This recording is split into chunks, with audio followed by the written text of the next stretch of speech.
but I kept going to the light anyways because I was a fighter. I was not going back. Right.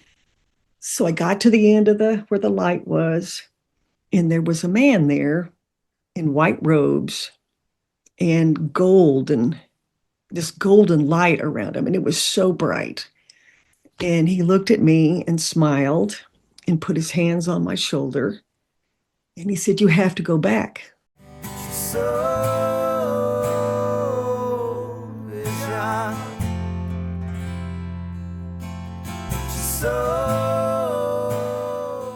I want to welcome everybody back to another episode of The Soul Inspired. Today we're speaking with Dar Schafer. She has had multiple near-death experiences, three in fact. So we're going to talk to her about that. And she does other work in her life around spirituality. So first of all, thank you so much, Dar, for being on the show. I really appreciate it. Oh, thank you for inviting me.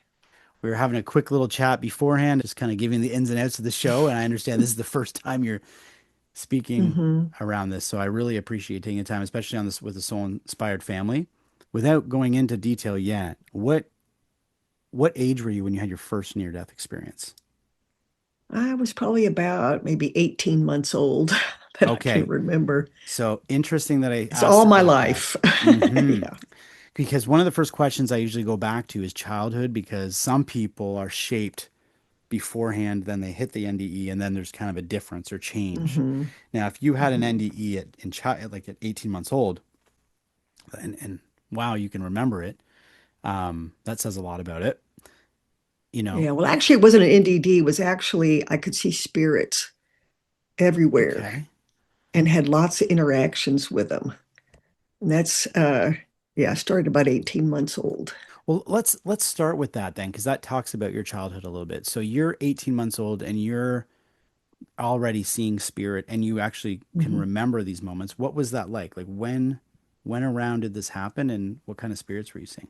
Well, the first time it happened, I remember laying in bed and I saw this hand come up the side of the bed, and I kept pushing myself away and moving the covers away from it, and it kept coming at me. And I remember slapping it, and it was real. It felt very real, and I just let out this scream. Of course, we were living in a home that was slightly haunted, so that's kind of been my past too. Too many haunted homes, but yeah, for that. And then when I was the age of 2, I got real sick with pneumonia and ended up in the hospital for a couple of months. And back then they kept you for months.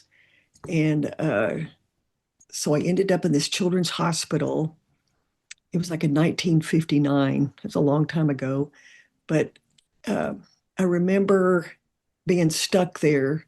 And then one particular night, I remember being in this metal crib, and I saw this glass between, like a mirror, but a window between myself and the room next to me. So I kind of popped up, curious, wanted to see. And there was a little baby there, probably about 18 months old, with his mom, and he saw me, and he was like jumping around and laughing and waving at me, and we were playing peekaboo and all that stuff. So then I decided, I'm going to get in trouble. I better lay down and go to sleep. So that next morning I woke up, hopped back up. There was no window. There was nothing between my room and the room next to me, which was really confusing because I had this interaction with this child. So I hop out of bed, I climb out of that bed and come out. And it was actually Thanksgiving Day, and there was nobody around. So I kind of stood at the doorway where this woman was with her baby. She invited me in. She kind of put me on her lap and let me look over her lap down below. And it was actually the first year that Bullwinkle was in the Macy's Day Parade. And I could see these huge balloons going by, and it was just really cool. And even Santa showed up at the children's hospital. But the next day, I hopped out of bed because I had a new playmate, because I was pretty lonely. My parents couldn't come visit me, anything for months. Wow. And there was somebody new there. And I went, "What?" So I asked the nurse, "Where's the baby?" Where's the mom? And she looked at me and she said, There's not been a baby here. This has been an empty room. There's no baby and there's no mom. So that was a huge experience for me, I thought. Wow. So I remember uh, finally getting to go home. And this is like after 2 months. It was actually Christmas Day. And I remember I didn't even recognize my siblings. I didn't know who my parents were. I kind of stood at the door and watched everything that was going on and didn't want to be included because, again, for 2 months, I had no family. So at the age of two, you can imagine how that affected you. Wow. But it S- was just, you know, continuously seeing spirits, not really understanding what was going on. But it was interesting to say the least. and you can remember that at 2 years old, having that Very experience. clearly.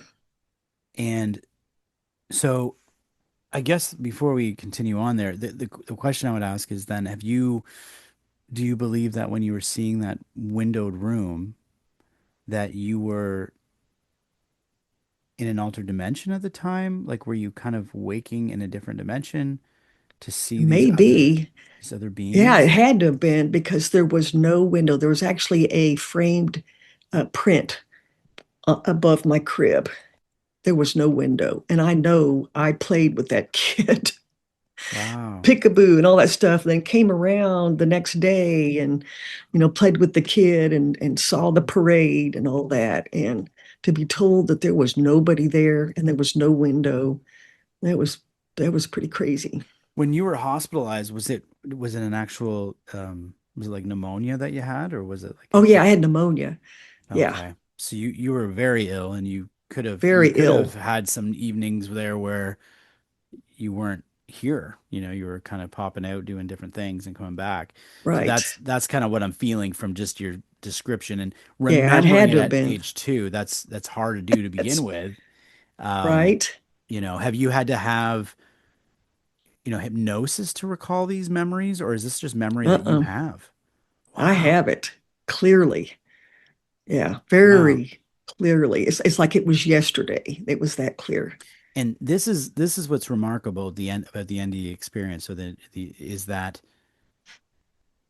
if I were to say to you, okay, what dreams did you have at age 1 and 2 and 3? You probably don't remember any of your dreams. Mm-mm. Yet Mm-mm. that experience, I shouldn't say that, I don't know that, but that experience you're recalling as if like it's a memory that's there. So Mm-hmm. where does that memory come from? I think it ultimately comes from our spirit. It's a spiritual memory. It's something that Mm-hmm. happened, you know, and so that, and I would also say having that 2 years old, did that shape you as a child? Like, did you have any Oh, thoughts big around that? time. Yeah. Well, first of all, I became incredibly withdrawn, and it took me years to get used to my family again because I did not know who they were. And with my experience there, I remember this is kind of sad, but going up and down the halls, going into the waiting rooms where there were adults, asking if they were my parents because I didn't know who I belonged to. So, yeah, it had a very profound effect on me.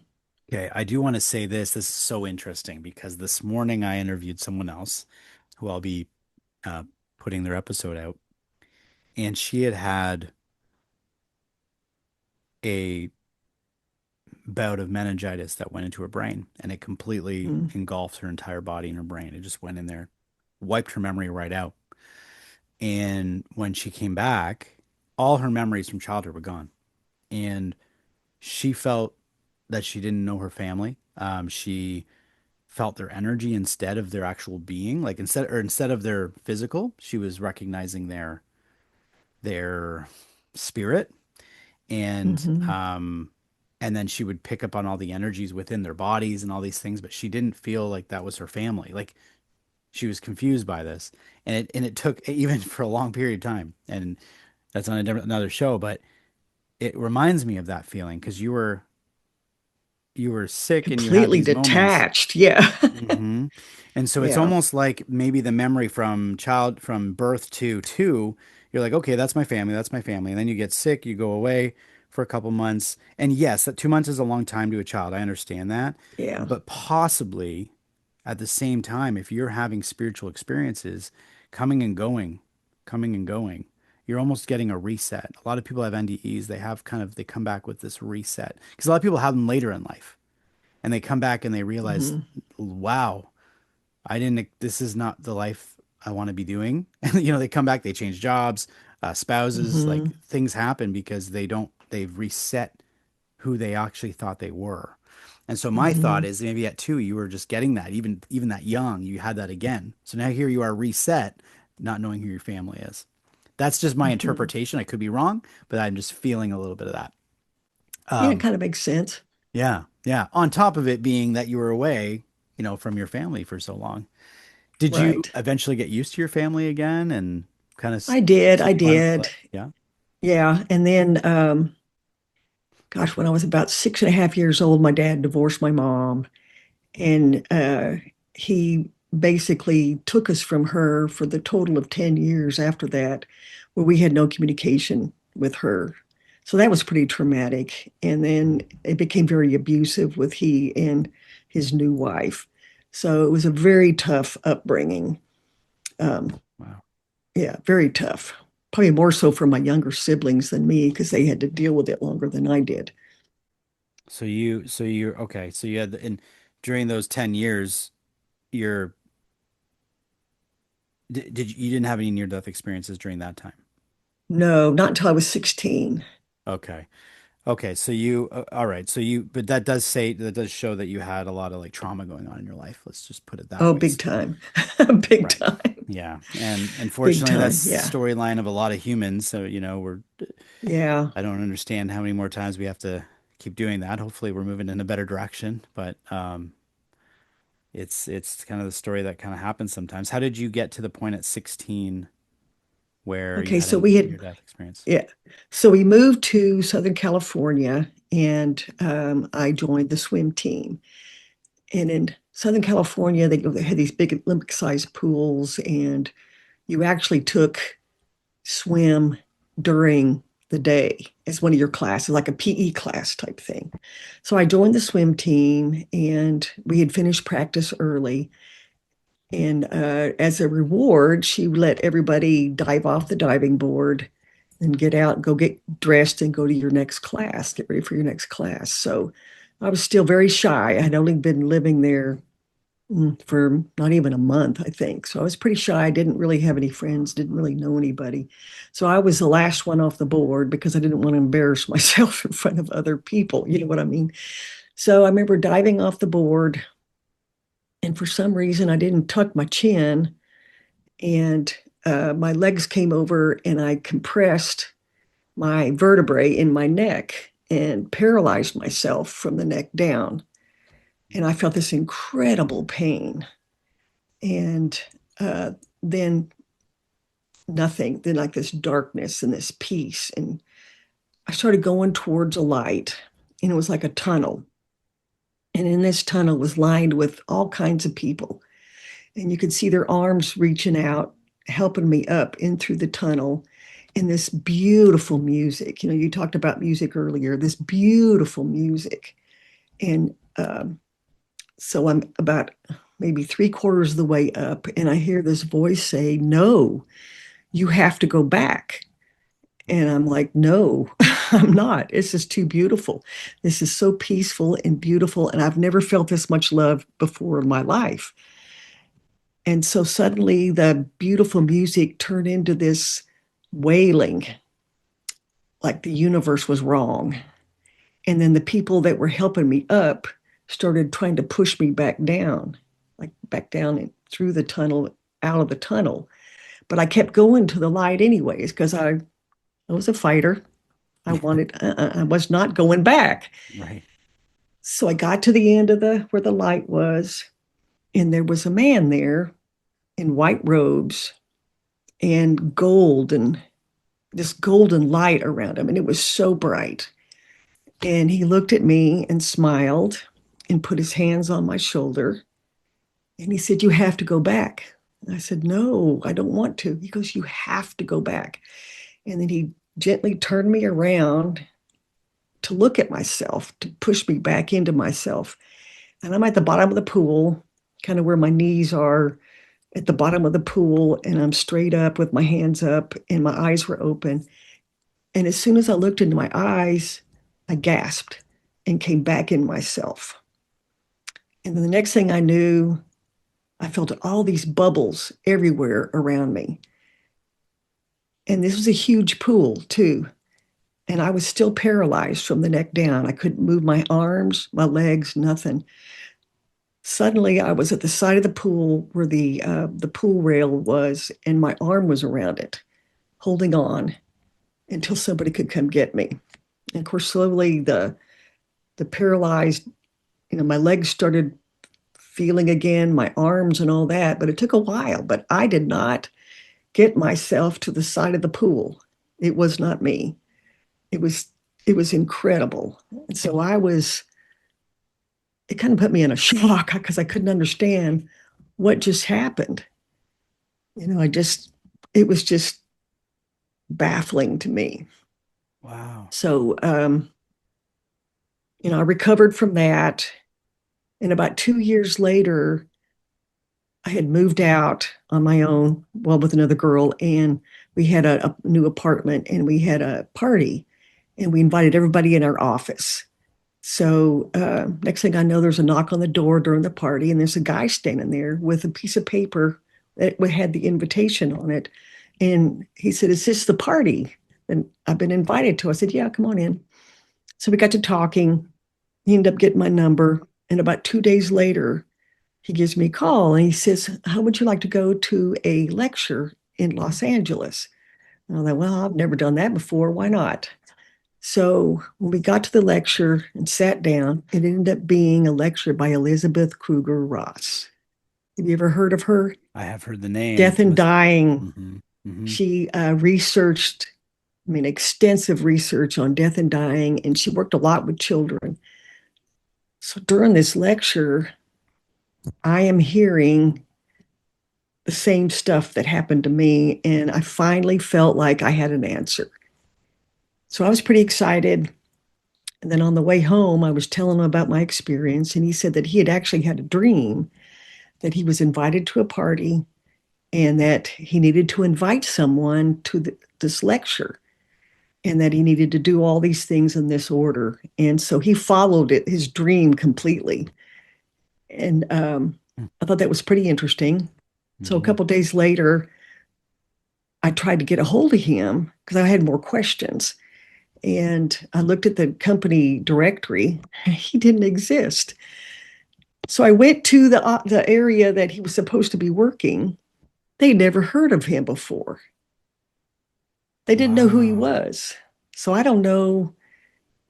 Somehow he was brought in my life to show hmm me what happened.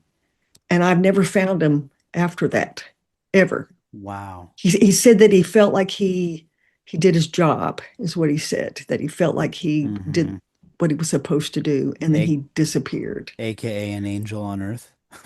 So, Exactly. yeah, yeah. No, I don't know how many out of all the people I've talked to that've had NDEs, people who've had car accidents, for instance. This is very common where they're in a bad car accident. Someone comes to the door, opens the door, pulls them out, gets them in a more safer Hmm. position, says, "Are you okay? I'm going to call the ambulance. I'm going to get people." The ambulance shows up. They're helping. And the person says, where's the guy that helped me? Or the girl, "There's Hmm. nobody here." And I've always said, and this happens all the time, and I've always said, who in their Hmm. right mind would stop on the side of a road, take someone out of their car, get them safe, call an ambulance, and then leave? Hmm. You generally wouldn't. You generally, if you put that much time and effort in, right? Right. You now want to make sure this person's going off in the ambulance to where they got to go. But so many times these individuals just leave. And you're like, who Right. were they? Where'd they go? You know? So these are things that, if you're not in touch with that kind of stuff, you don't Hmm. question it. You stick with reality, whatever that is, right? Um, but it sounds like, yeah, you had a bit of an intervention in there to kind of give you some guidance as to what Yeah, you went very through, because much. it might have drove you a little bit crazy to try to understand what was happening without the Yeah, and actual nobody understanding. believed me. Nobody understood what I was talking about. Right. It is just in my head going, I've got it. I don't understand. It was Yeah. haunting, And what's you incredible know. now is how many people come out with and tell their stories, and it's such a bigger thing now, right? But I know what you mean. Hmm. That back then it probably was something no one talked about. It might have been a few books or a few people that Yeah, nobody coming talked out. about it, right? Right. I just have a few questions around that, if that's okay, around the experience itself. Hmm. So you jumped out. It's the way that you're describing is you have this dive, which created a imbalance in your body that wasn't fit to survive in, Hmm. and you jumped out of your body, obviously from what the looks like prematurely. And so, Yeah, and you know, exactly. and I'll have a little bit of, I don't, I'm sharing my own opinion here just based on what you've told me about your storyline, just from hearing Hmm. other people. You had trauma in your life. And I find Hmm. a lot of people who've had a lot of trauma, when given the opportunity, they are put into a place of love, acceptance, beauty, and they're ready to go. They're like, hey, I Hmm. already had to go through that. So Hmm. this feels good. That doesn't. Why would I do that? Exactly. And so, whereas some people, if Hmm. they've had a great life and nothing's happened to them and they have that, it might be a little more scary at first. You know, they're like, whoa, Hmm. whoa, this is different. I'm actually pretty happy. It still feels good, but what is this? But someone who's had trauma, it's such a difference that's why I think sometimes they're pushed back. My question is, why do you think you were forced to go back? Because I know now, because I didn't know then, Hmm. because I had a purpose, I had a real purpose. And my purpose is what I've been trying to fulfill now. Um, bringing help to people, and I've actually healed people anywhere from chronic pain to even cancer. And Wow. I think that's what my purpose is right now, and also to bring people, to the spiritual side, to understand that God's real and angels are real. There's just so much of that that's not there now in this world right now. So I just feel like that's my purpose. I need to do that Wow. and to teach people how to do it. And because I think it's selfish that it's just me doing the healing. I think other people need to be taught. Hmm. And I think that's a better purpose than doing it by myself, because the more that can do this, think about that outreach out there. Oh, absolutely. It'd be And that's transformative. I I've said in a number of shows it would be beautiful to see that happen more in the future, right? I was getting to these other healing modalities and like understanding who we Hmm. actually truly are, that we're not just this hunk of meat Hmm. that kind of walks around the earth. There's just more to Right. us that can, that we haven't been told about, that we haven't been Hmm. taught as children about. Right. You had some insight as a child because you've seen spirit and you had, but to me, even the way you've described it, the experiences you had as a young child would have left me a little confused because there was nothing really solid that happened. It was just kind of like, I'm seeing spirit. Why am I seeing? It probably just left you with a lot of questions and almost It feeling like you did. said isolated or different than other people or I was very something. different. Yeah, Right. yeah. And I had that same thing, but mine was all energy feeling. It always has been. It still is now. But I've just accepted Hmm. it now. My music students and my spiritual life clients and all these people I talk to, they just accepted that this is what I'm feeling now, Hmm. right? So I guess why I asked you the question of why you were sent back is because I was thinking, when you were feeling that pushback, like did it feel like, no, go back, like an anger, or was it more like, you're not supposed to be here, we need to put you back to where you're supposed to be? Well, Like it's what? it's kind of both. There was an urgency to it. Go back. You have to go back. It wasn't anger. It was just urgent, Urgent, that's okay. urgent. Right. Well, Yeah, you were probably on a Earth probably. timeline if you wait too long, and Yeah. likely because the ripple effect of what your life would bring would be lost Hmm. then, right? And that was probably why. Did it feel as real as you and I talking right now? Hmm. Very. I remember it clearly, every little detail, So clearly. you wouldn't compare it to a dream. Mm-mm. You would compare it to more of a real feeling, like a realness. Yes, very much. It was Okay. very real. The man with the robe that you met at the It was end. it was Jesus. It was. Okay. I know it Okay. was. I was wondering if that was if it was like a Christ consciousness type thing that you were Yes. feeling. Okay. That's a good way of putting it. Yeah. Yeah. I get I've I have people of all different faiths on the show, and I Hmm. that they're yeah, it's an area that I'm always careful going down of Hmm. what Yeah, I I'm do saying, too. who's what, because I will say this, you can be a follower of Jesus and not be a good person. Hmm. You can be a follower of Jesus and be an amazing person. You can be Hmm. someone who doesn't know who Jesus is and be an amazing person. Correct. There's so many different aspects of that. So I'm bringing that up only because once you start talking about that, it brings in the religious aspect, and then everything. Oh, see, there he is, right? But there's more to it than that. That's why I use the word. That's why I say Christ consciousness, because I think there's something bigger than we're There is, understanding. yeah, it is bigger. There's definitely a God, but Yeah. the thing that I think is, all religions, if you look at it like it's a cult, each religion is a cult. They have their own rules, they have their own leaders. But if you look at them all and study them, they all pretty much go down to one entity, one main God. Hmm. Yeah.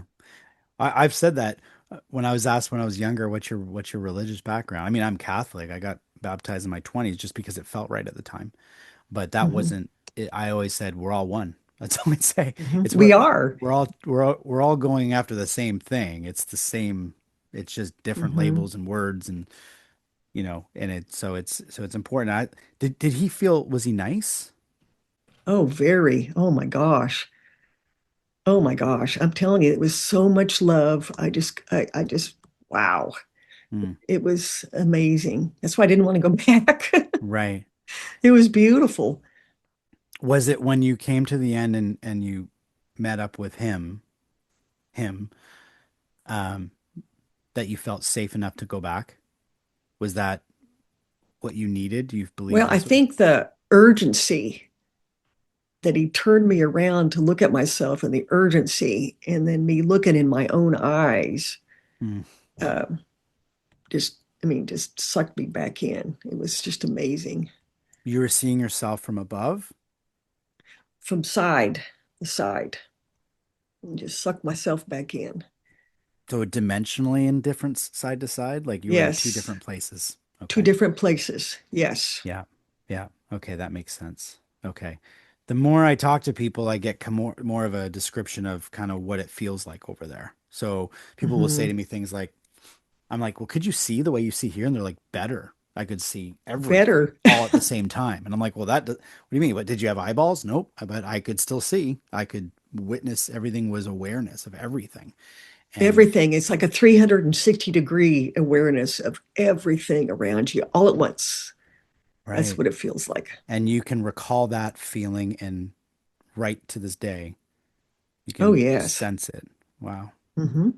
When you came back, it sounds like you were obviously taken to the side or whatever was happening, or I don't even know how you got there. Um, you said you were kind of in shock a little bit. Was there Hmm. confusion of what just happened? Did you know right away you just experienced something that was Oh, I knew non-earthly? right away. I knew, and that's all I could think about was what was that? Hmm. That was incredible. I couldn't even put my head around what it could be that I just experienced. I didn't, it's like I forgot about the fact that my back was hurting bad, and then I was being saved. It's like it's all I could think about was what happened with that experience. Did you ever have a moment where you thought, okay, well, now that I've had that experience, I'm starting to see things make more sense now? Or were you more Oh, confused? absolutely. It made more, No, things made more very, sense. yeah, very much clarity, and definitely made me feel even more different than anybody around me. I Hmm. saw things so differently in life than other people around me. Wow. Okay. And that was at 16. Hmm. So was that the last time you had an experience like that? Oh no, I had two more. Oh, wow. You had two more experiences. Okay. Yeah, Okay. they were Wow. even bigger. They were even bigger than that. Really? Um, Wow. Maybe we can briefly go over yeah. another one. When did you have it happen again? Well, the next one was like in 2015, and the last one was just last August. And they were pretty big episodes. I had reconnected with my mom and found out that she was an empath as well. And that's when I found out that I have Native American heritage and that they were healers. And, she could do the healing, and it was pretty interesting. And I just wanted to keep learning and learning and learning. But from that near death experience to the next one, I started noticing that I started getting more powers of seeing more things, premonitions, like ESP, just spirits, I mean, almost daily that I had to deal with. And so what I did was very quickly, my sons do the same thing. We decided to take Reiki 1, Reiki 2, and etheric energy healing, and we got certified in that. And that kind of helped me put boundaries because I found that it was making me sick. Mm, Every time I would try to heal somebody, and Ojibwe healers, what they would do is it's called mouth breathing. So when you're healing somebody, you would actually take in and breathe in the illness, the negativity, and all that. And then you would turn and you would blow it out into the ground to be recycled. And there's always residual that stays with you. And that residual makes you ill for a couple days. So I had to set some boundaries. That's why I took those classes. And so, I continued on with my healing. And as I healed, every time I would do that, it would do more. Everything was electrical with me. I had a heart problem that was electrical. And I think mm, it had to do with the energy that I was putting out and taking in. mm, So I had to have, I think it was be my fourth ablation on my heart because my heart was just erratic, doing crazy things. And I remember being put out, and this time they were going to do more extensive, and they were going to put a pacemaker in. Next thing I know, I'm hearing a voice in my ear say, "Don't you go there. Do not do that. You stay with me. You stay with us. Don't do it." And then darkness. So I'm inside my body and I'm thinking, oh no, you hear these stories about people that wake up and they're paralyzed during their surgeries. And I'm thinking, oh my gosh, I've woken up during my surgery and I'm not going to be able to tell anybody. I tried moving to try to get some attention, like, hey, I'm awake in here. mm, And then I hear this voice saying, you're dead. I went, what? What? I'm not dead. Yeah, you are. So I kind of drifted to the side out of myself and then kind of raised myself up straight up and down. And there was a dark hospital hallway, and there was a guy sitting there with like a hoodie thing on.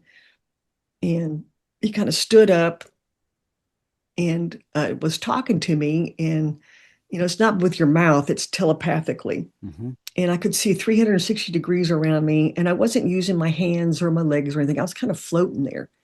And he says, your heart stopped. You're dead. I said, oh no, my husband and my kids are going to be so sad.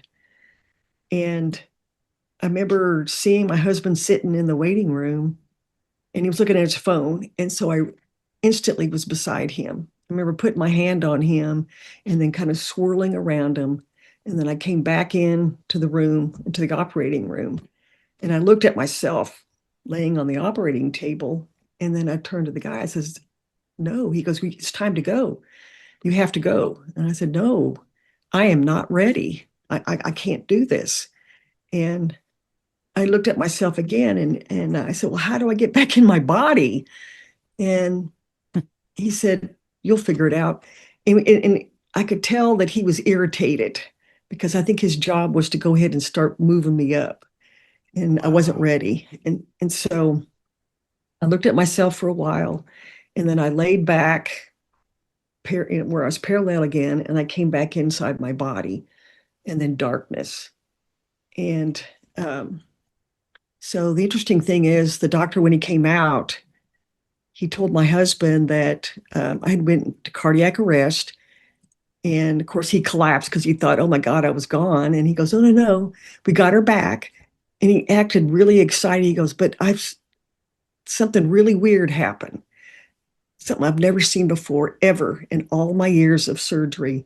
There were these electrical pulses all around my heart, like something was trying to restart my heart. And he says, I've never seen that before, ever in my life. And he was real excited about it. So I found out that I actually was in cardiac arrest for 11 minutes. Um, they had to shock my heart twice, and they were giving me injections into my heart to get my heart started again. And then I came back. But yeah, pretty interesting. That one's really interesting. I appreciate you telling me these. This is fascinating. I was thinking the last one was like the biggest one, and now I'm like, well, this one's Oh really, no, wait till you hear the next oh one. my goodness. Holy smokes. We need more time. We're gonna go into I overtime today if know. that's hopefully that's okay with you. Um, That's fine. is that okay? I was Mhm. gonna ask you this. Wow. This being that you saw on the other side, this I think Mhm. you said it was a hood, or I don't know if you said that. A Maybe I was. hood that was over a hoodie thing. Hmm. Yeah. There wasn't any fear around him first. I want to clarify that. You weren't Mm-mm. scared of him or anything. He was just there to greet Mm-mm. you, kind of like a greeter, kind of greeted Yeah, it you. was really weird.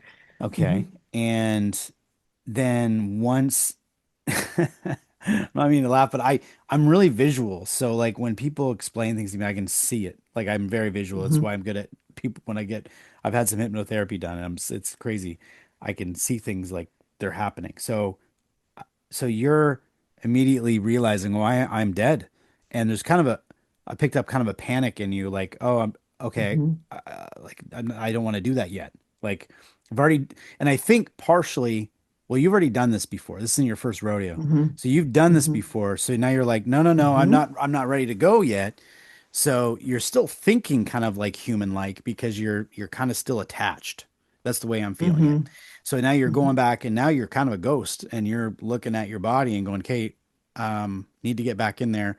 And the way that you describe, you said, oh, you'll figure it out because again, he was there ready to move you into probably whatever that comes next, Hmm. like the next plane of Right. existence, whatever we are.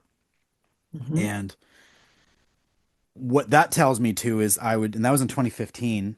Um, my feeling around it means that that was an exit point that that you likely, if the belief is, and I've talked to different people about pre-birth, in pre-birth, I've been told we have exit points. We kind of plan out our life. It goes in different directions, but we kind of have an idea of what Hmm. we're going to do in our life. Hmm. You probably knew at that time that if you wanted to leave at that time, it's perfectly okay. That you've done Yeah, probably enough exactly. work. You've maybe had a family. Maybe there's the things that you were supposed to do.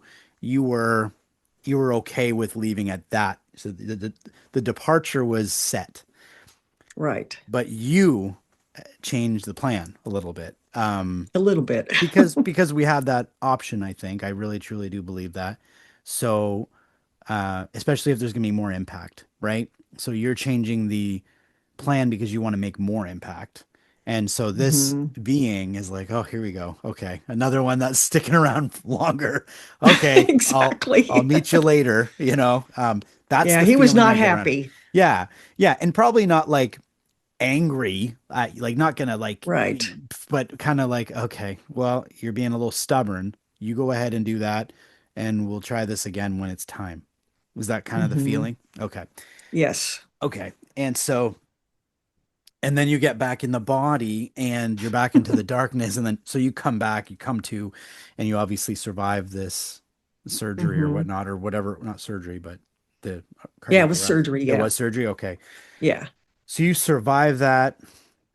And did that experience, before we talk about the last one, did that experience stick around in you for a while? Did you talk about it? Was it something that you Oh, kind of yeah. reflected on? Okay. So when you came Yeah. back, you Because spoke at to, that point, yeah, everybody knew about my first ones. My husband, when I first met him, it was so funny. He didn't believe in any of this stuff, nor did he believe in ghosts. And my youngest son told him, "Oh, you better hold on to your hat, buddy. You're about to have some experiences." So, yeah, no, he knew it, and it was so fantastic. I was able to talk to him about it, and my friends, and they understood it, and then people were more in tune to it. And they also saw a lot of the stuff that I had done up until that point, so they knew that I was very spiritual, and I could see these encounters and all that. So yeah, they were more open to what I was telling them. when you're on the other side and you're looking at your body and trying to figure out how to get back in your body, does it look the same?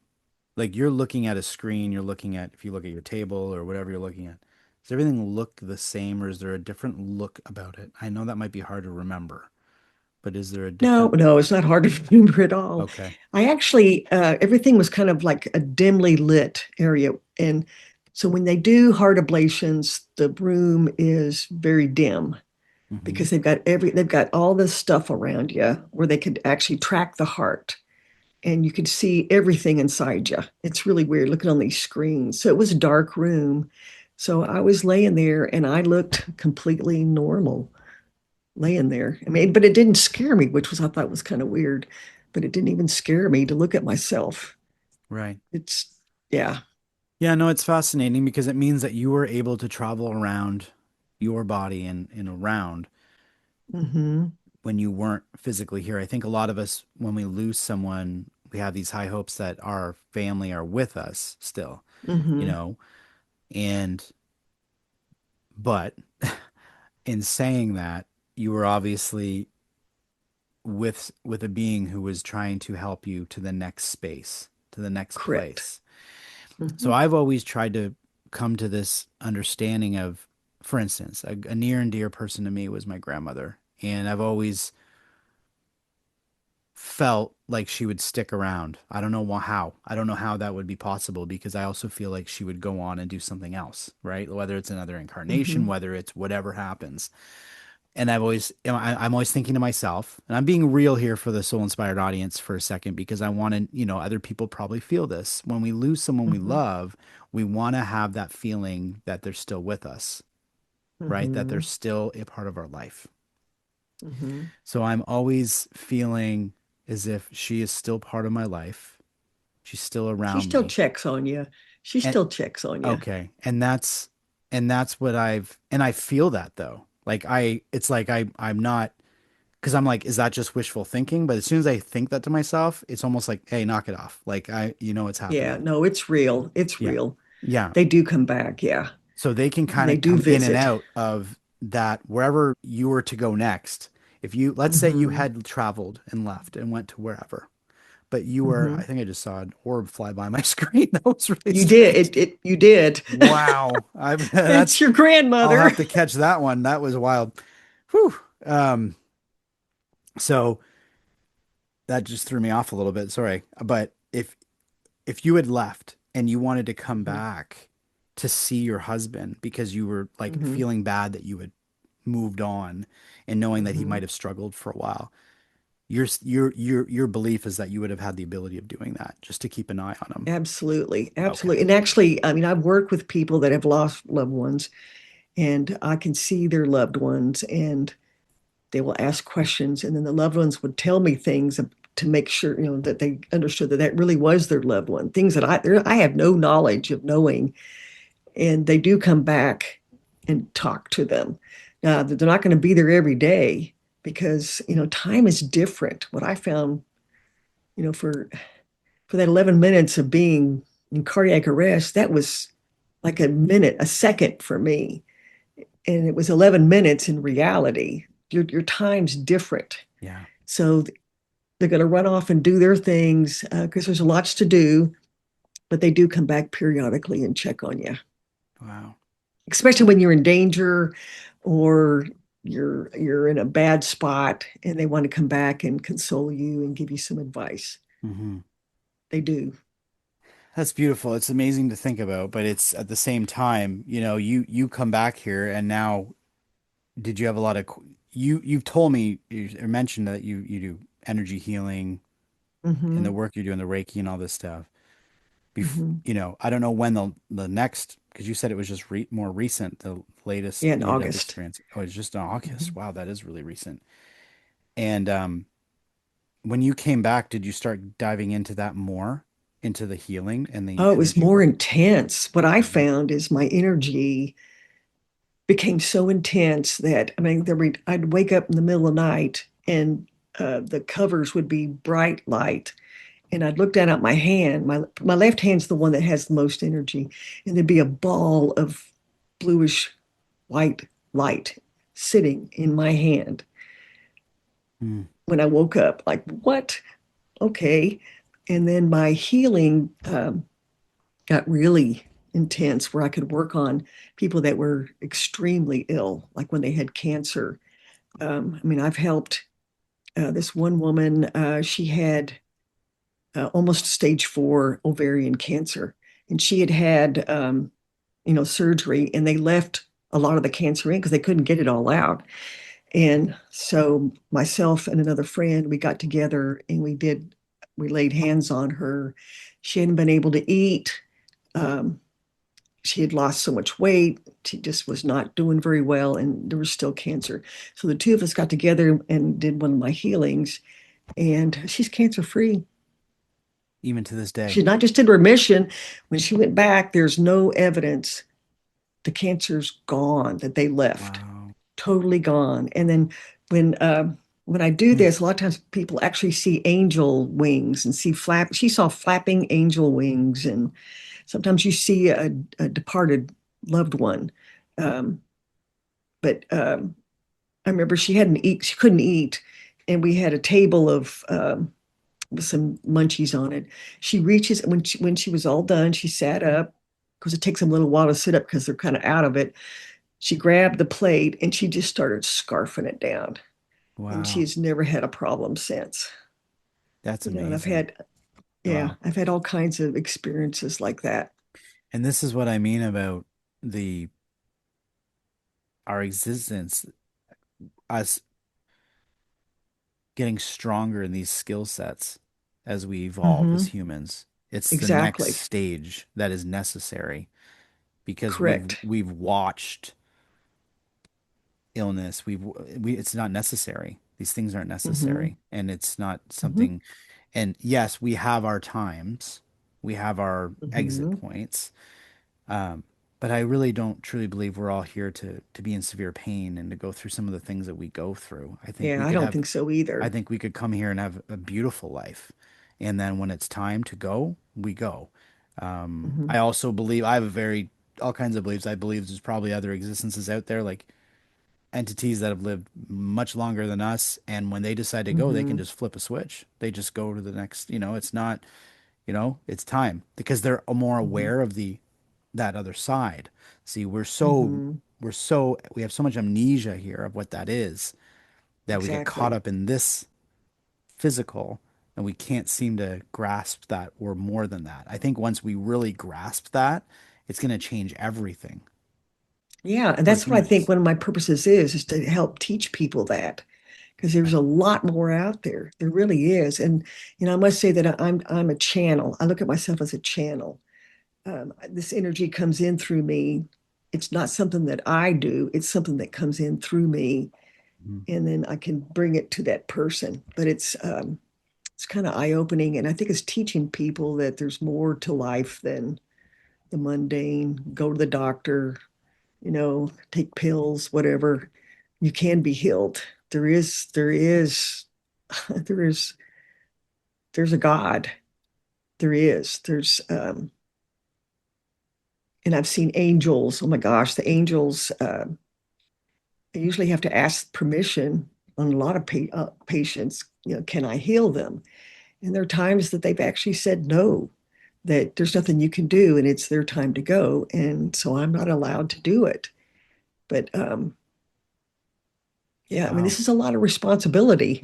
Yeah. No, I can imagine. It's heavy, It's very heavy. but it's, not to be cliche, but it's God's work. It's It something, is. it's very, so it's an honorable thing to be doing. Have you written anything or done any writings on the work that you do or anything that Oh, yeah, experiences yeah. you've I have had? a book. It's called White Light. It's Spiritual Odyssey, and it's available on Amazon.com. That was my first book. And I actually, oh, here it is right here. So I don't know if I can get this on here. It's White Light. Oh, well, Spiritual If you put it in Odyssey. front of your shirt, I think it should show up. Let's see. Oh, There you there go. we go, Yeah. Nice. right Okay. there. And Perfect. the reason I wrote this, yeah, is because with the third near-death experience, I wasn't sure I was actually going to make it. And I Mm, wanted a legacy for my grandson. He's 3 now. mm. And he's started having experiences at the age of 16 months. They had lived with us for a couple of months, and my house, unfortunately, has a lot of spirits in it, and I have to cleanse it all the time. And he's been exposed to it. His dad, my son, is very exposed to it and very aware of it, and so was his wife. So I wanted a legacy for him so that when he grew up, he could know me and he could know an explanation of and explain to him what he's going through and what he might encounter as he got older. So I wrote this book for him with Wow. a lot of experiences in there.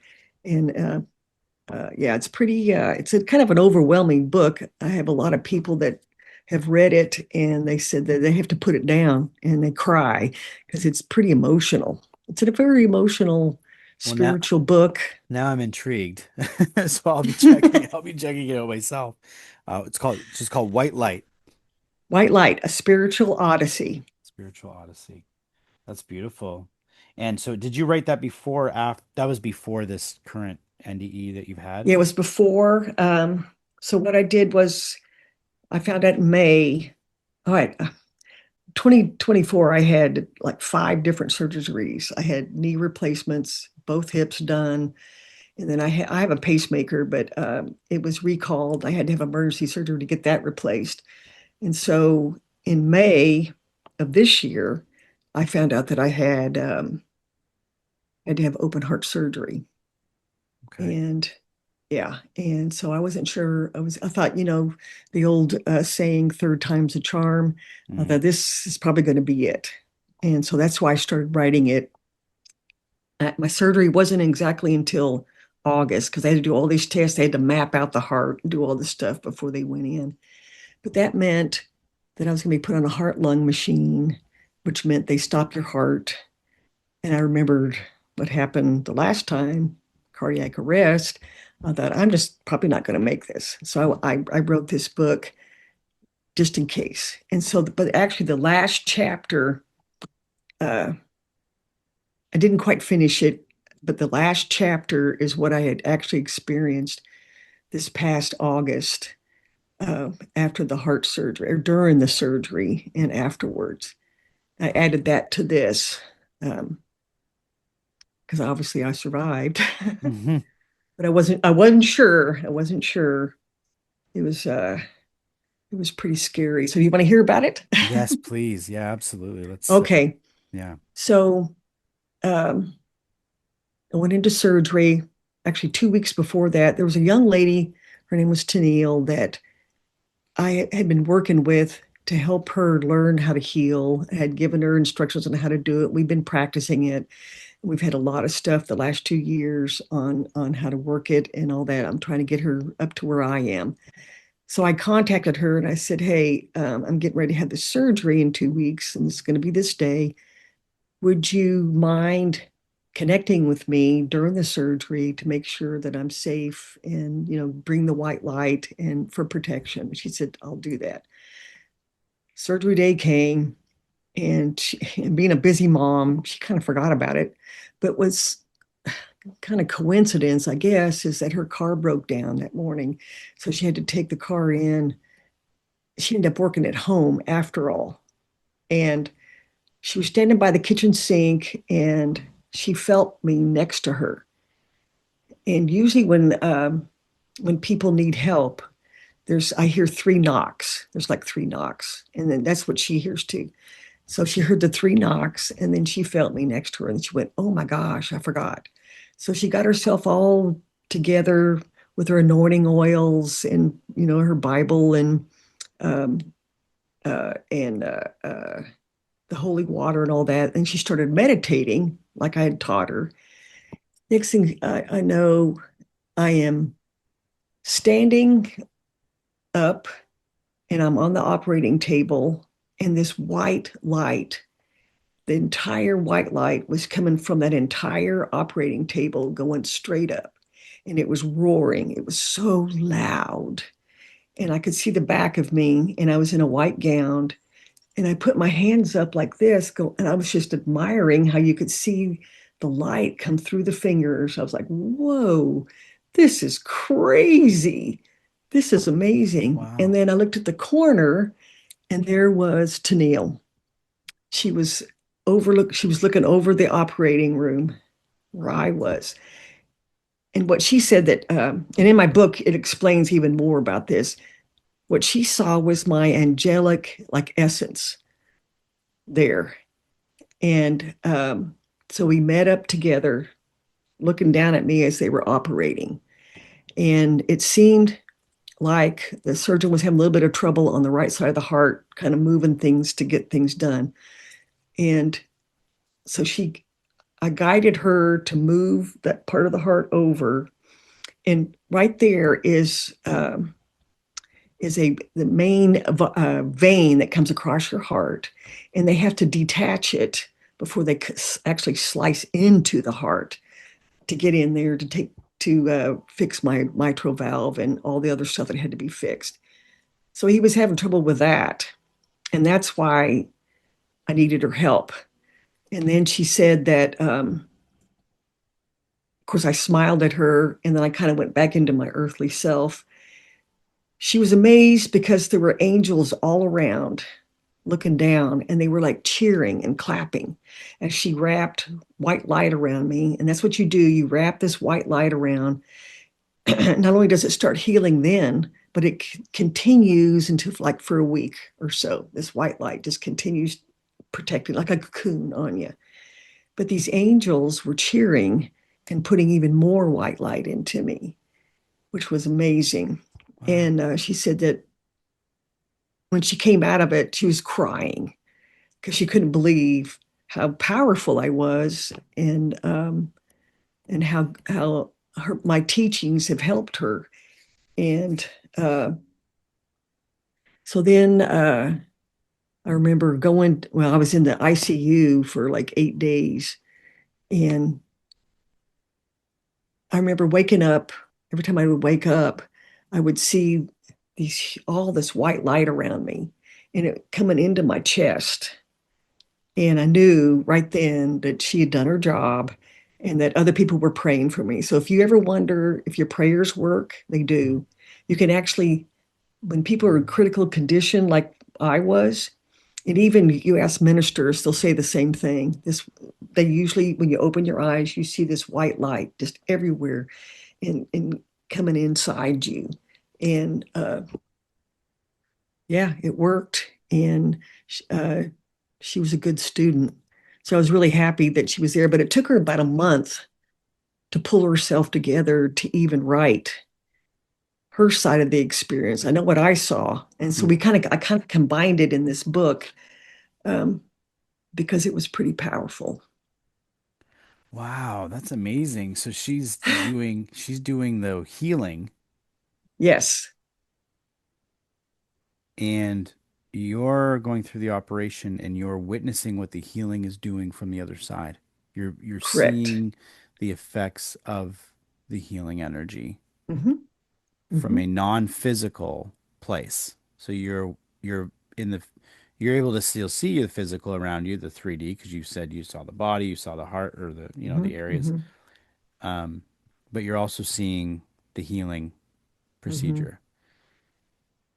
That is really fascinating, and that's gonna stick with me.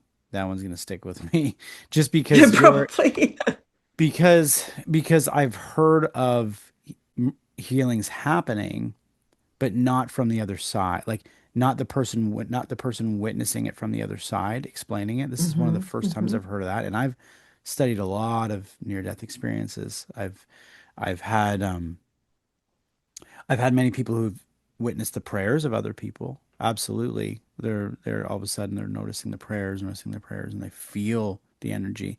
But you had an actual physical or a visual experience of seeing what it was doing and Hmm. helping the physical body. Because essentially you aren't at your core a physical body, right? Your physical body Right. is your vehicle that you're residing in currently, Right. but you were, while out of your body, you're able to watch what's possible, what Hmm. human beings are possible, what we can possibly do if we're doing the right things, if we're healing the Correct. right way. It doesn't take away how miraculous and amazing these doctors and nurses and everything are. That's the physical side. But if we're doing both, imagine if we were always coming at it from both angles, the amount of healing we could be doing.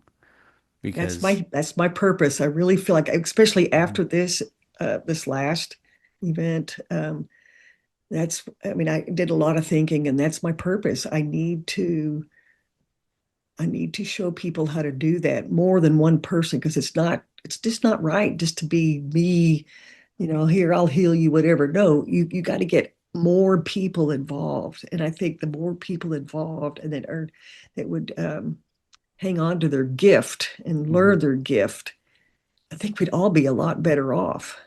I really mhm. do. It's a gift. Here's a side question. Why do you believe some of us have the experiences like you've had, like the experiencing, seeing things, right? And others don't?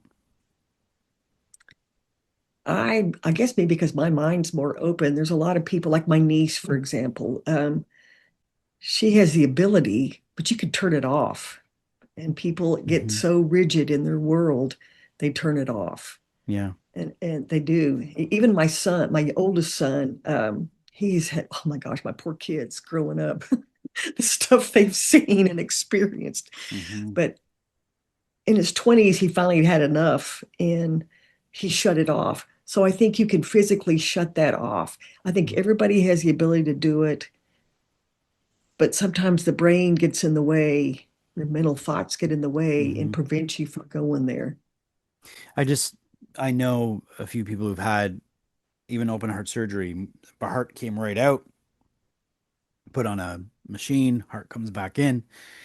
Did you have an experience? Nope, don't remember anything. Don't remember anything at all. Yeah, Now, yeah, part of me is like, did they? And they don't want to talk about it. Or did they really not experience anything? Was there nothing there to experience? And if there was nothing there to experience, why is the memory of it not there? I've always questioned that because I always play both sides when I'm talking to people, right? I'm always trying to figure out what is right. going on. And so then my thought is maybe some of us aren't meant to know or feel or see depending Yeah, on that what could their be journey too. is, right? We don't know. And that's what I mean. It's a question that I ask, but it's hard to answer because you know what you've experienced. You know what Hmm. you feel is real. Um, but you can't speak for them. You can't speak for people who Right. haven't had the experience because Yeah, you don't. and I don't think everybody's purpose is the same as mine. I just don't. I think everybody's got Right. a purpose in life that they've got to figure out. And, it Hmm. took me years to figure mine out, Yeah. but now I know. So I'm going to Wow. continue on. Well, this has been all fascinating, amazing stuff. And I do believe, I think you're totally right on the path that you're taking and the work you're doing. Because Thank again, you. you've had three different, I mean, you've had all the spiritual experiences, but you have three major experiences throughout your life that all Hmm. showcase a different aspect of what's going on the other side, which is really Hmm. fascinating, right? One of it's that I'm taking I off thought and you'd no, be you're not. fascinated. Yeah. Yeah. Yeah, because usually I'll get one kind of take, one side, one piece like that. Hmm. But you had three different moments like that, and I'm just appreciative of you coming on the show. You don't have a web? Do you have a website or anything like this, or is this Oh something? yeah, it's healing white light .com. Healingwhitelight.com. Correct. Okay. You should read my book. I think it'll open up your eyes to a lot of things, especially about your grandmother. And she does peek in on you every now and then. I Yeah. can already tell looking at you. I already knew she did. I can I, see it. I, I mean, I feel it. I've never Hmm. had that ability of seeing the other side. I've seen one apparition in my life that threw my reality out. It just something that came to me, and I've shared it in a few other Hmm. shows, but um, yeah, I know it exists. I feel the knowingness of it existing. I know I'm super grounded here for some reason. There's a part of me that maybe I need to be grounded because I've always said I can't have an NDE. I think I would have been like you. I would have been shooting off Goodbye. saying, see ya. It sounds awful, but like, at the same time, I love all my kids. I love my family. I love like, I know. you don't want to leave that behind, but yeah, there's times in your life where you go, wow, am I, am I okay for this? I feel like I've done this run a few times and I feel like I'm in a bonus round and it can be tough, right? But I think there's a lot of changes happening on the earth right now. We're There going through is. There huge is changes. And I feel huge like that's change. probably why a lot of us came here to see that, to witness, to be part of it. Yeah. And, And I also think your podcast, it's part of reaching people and making them more aware. I've noticed a lot more people are getting more and more interested in this. And I read something just the other day that they were saying that maybe 800 people a day experience near-death experiences. So I wow. think it's happening more and more, and there's an enlightenment coming soon. I really do. And with technology, right? I mean, it's Hmm. so much easier to bring people back from a physical Hmm. place, so we're able to Right. kind of, come and go a little bit more, and people are probably experiencing it more. But I do think it is an awareness that's shifting. I think number one, Yeah, it that's is the thing. shifting.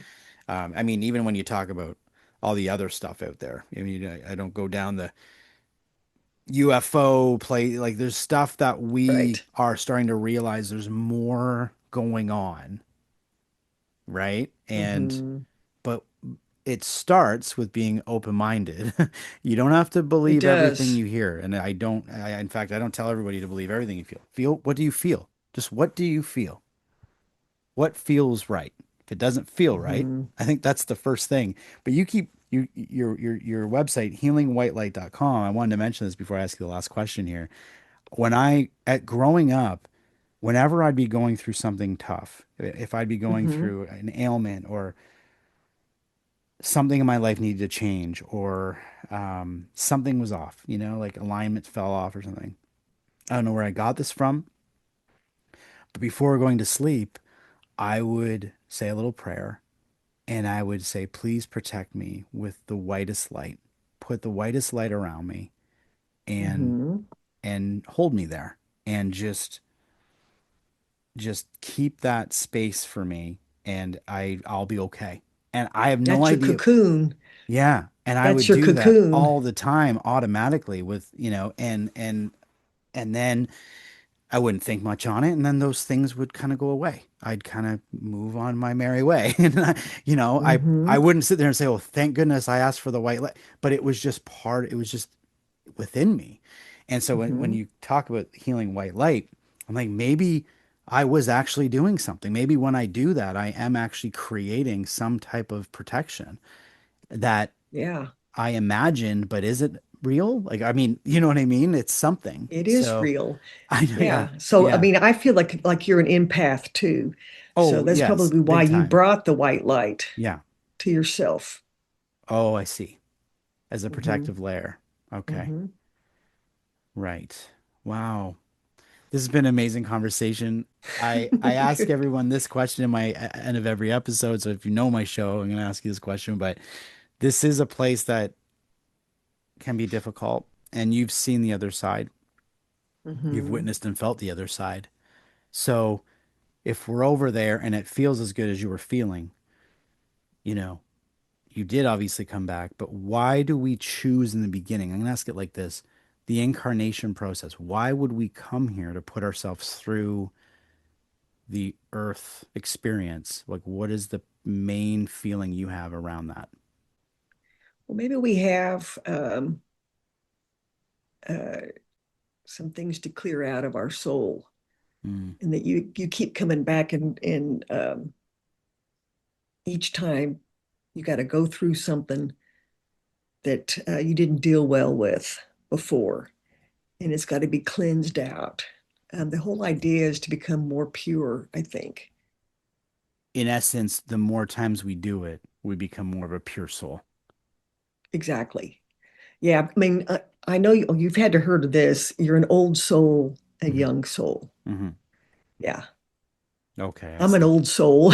You're right. I've always felt that way to myself, and Yeah, even as a child, I felt that way. And then I could out on the same sense, I could pinpoint the young souls. I could I would right. I would sense something and say, "Oh, that's." I would almost give them reason. I'd be like, "It's okay. They're young souls." Like even as a child, I would Exactly. think this way. And so yeah, and so I love that. So it's a cleansing process. It's Hmm. it's a way to come in and keep cleansing the soul and keep lifting ourselves. Some people say it's kind of Lifting ourselves up. right, lifting ourselves up to higher frequency, that type of Hmm. feeling. Right. Hmm. Wow. Thank you so much, Dar. I really appreciate this conversation. I think a lot of people get a lot out of it. And again, I appreciate you being on I your hope first so. time you expressing it in a podcast format this way in video and audio. I'm really Hmm. appreciative of you. So Oh, um, thank you. I really enjoyed it. I always turn to the audience and say, please continue to like, share, and subscribe to the Soul Inspired. That is the most important thing we could do at this point. If you know somebody that would even enjoy the episode, or maybe they need to hear something within it, please share it with them and please subscribe. And make sure you go and follow healingwhitelight.com where you can find what Dar's doing. And again, thank you so much. Appreciate it. Oh, you're welcome. I enjoyed it. So